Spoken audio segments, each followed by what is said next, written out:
I love breakfast food, and French toast has been my favorite since I was little. So when I developed this recipe, I knew exactly what I wanted it to be. Rich and flavorful without being too soggy or overly sweet. And trust me, this is exactly that.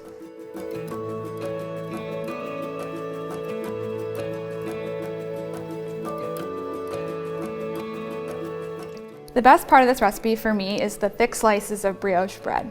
The trick is to use it when it's slightly stale or a few days old, so it can't absorb too much custard and won't become soggy. You may be worried the stale bread might be a little hard, but trust me, it'll be the perfect texture in the end.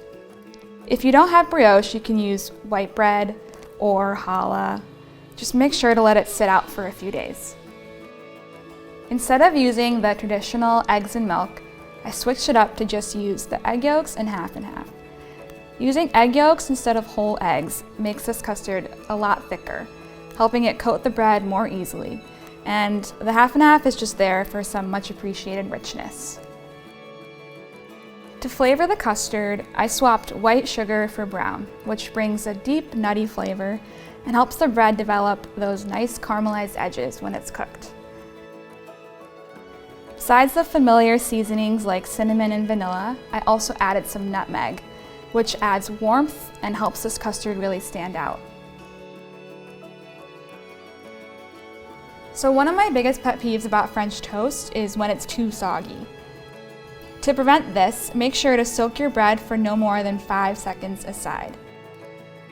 This gives it enough time to absorb the custard but still hold up when it's flipped.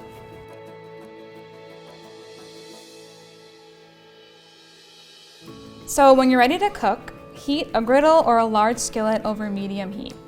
Then add your butter and wait for it to melt completely before you add your slices. Try not to move them around too much and resist the urge to flip too soon so they cook evenly. Make sure you keep an eye on the toast because you don't want the sugar in the crust to burn. You're looking for a nice even color and a golden brown crust.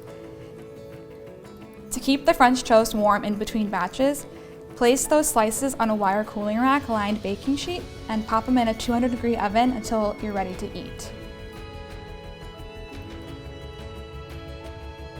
I like to serve my French toast with a big drizzle of maple syrup and top with fresh berries and powdered sugar. I know this will be a hit at your next Sunday brunch.